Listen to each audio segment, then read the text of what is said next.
ईश्वर ने मनुष्यों को एक रहस्यमय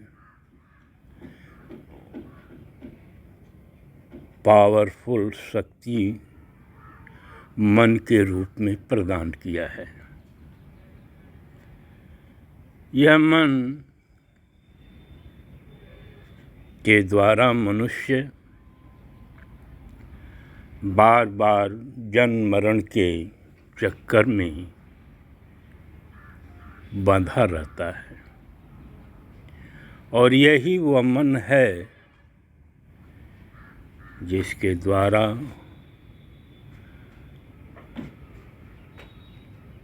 साधना के माध्यम से जीवन मरण से मुक्त हो सकता है। यह सद्गुरु की कृपा से संभव है।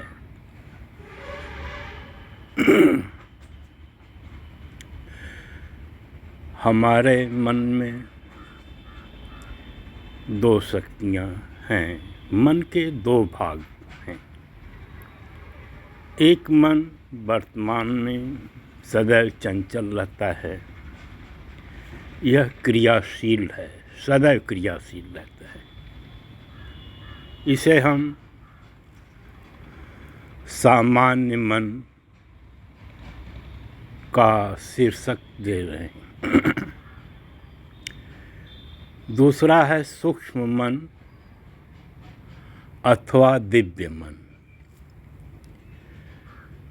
सामान्य मन की विशेषता यह है कि यह हमेशा सक्रिय रहता है।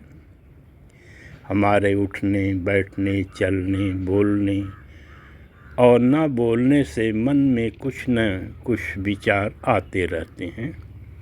यह चंचल मन है, इसे हम सामान्य मन कहते हैं। कभी कभार इस मन का प्रभाव यह भी रहता है कि सूक्ष्म मन भी प्रभावित हो जाता है और सूक्ष्म मन भी प्रक्रिया करता है।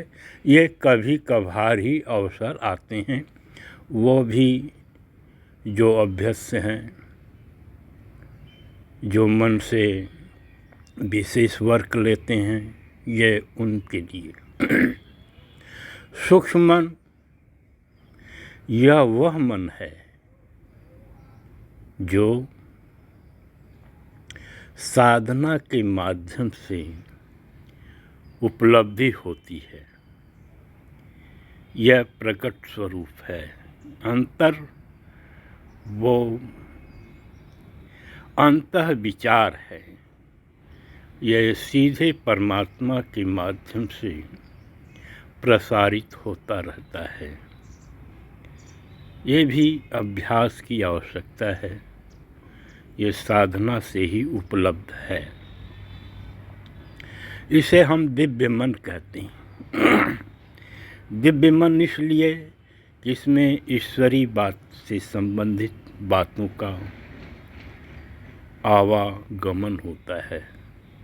आवश्यक दिशा निर्देश मिलते हैं। तो इस मन के द्वारा जन्म मरण से मुक्ति की अवस्था होती है। यह ऐसे साधकों में उपलब्ध है जिसने आत्म साक्षात्कार कर लिया है या उसकी ओर अग्रसर हैं, क्योंकि दिव्य मन ही वह श्रेणी है जहाँ से ईश्वरी रास्ता का सुगम अनुभव होता है। परमात्मा उन सबको यह प्रदान करें जो उनके श्रद्धा भाव में प्रेमहीन प्रेम बन जाए। इसे हम मनहीन मन अथवा इच्छाहीन इच्छा कह सकती हैं। इसका अर्थ यह होता है जिसमें कोई संस्कार न हो। लेकिन बड़ी अद्भुत रहस्यमय चीज़ है कि बिना संस्कार के हम जीवित नहीं रह पाते, लेकिन ये बिरले लोगों में उपलब्ध है। ऐसी आत्माएं बहुत कम हैं। उस अवस्था तक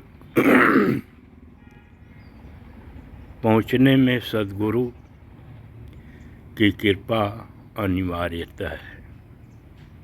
हम सद्गुरु को इसलिए कहते हैं कि एक साधक के लिए सद्गुरु ही ईश्वर है। वह हमारे अंदर की शक्तियों को प्रकाशित करता है, इसीलिए हम उसे सद्गुरु कहते हैं। ईश्वर सीधे हमारी मदद नहीं कर सकते।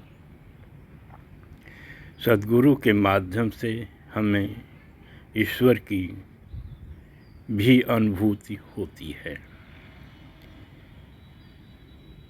तो आपने देखा, अनुभव किया, वे साधक भविष्य में अनुभव करेंगे। मूलतः सद्गुरु और साधक पर निर्भर करता है। साधक का कैसा प्रेम है, गुरु के प्रति श्रद्धा कैसा है, ये इन भावों के साथ वह पूर्ण रूप से समर्पित हो जाए, अवश्य ही ईश्वर की कृपा और गुरु की कृपा उस पर होगी। धन्यवाद।